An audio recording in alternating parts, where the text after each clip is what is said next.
In reading your piece, Jacob, it seems that a lot of athletes, especially African American athletes, felt well represented by President Obama in the White House. Now, with a new administration coming, taking office this weekend, as a matter of fact, where are those feelings?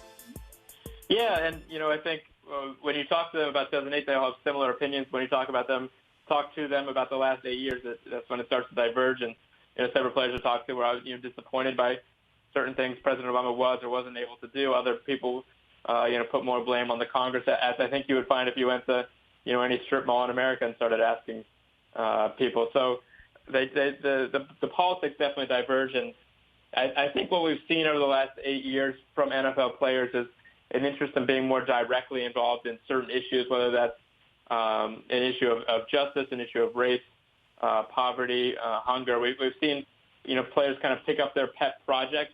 And I would expect to see that continue more than them directly involving themselves in issues of national politics.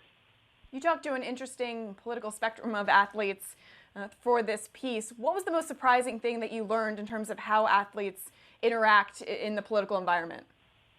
Well, I think what was really interesting that several players mentioned, kind of in addition to the role of President Obama, the role of social media in awakening their activist voice, and that kind of comes in two parts. First part, they saw things like we all did firsthand, which obviously has a more emotional impact on a person.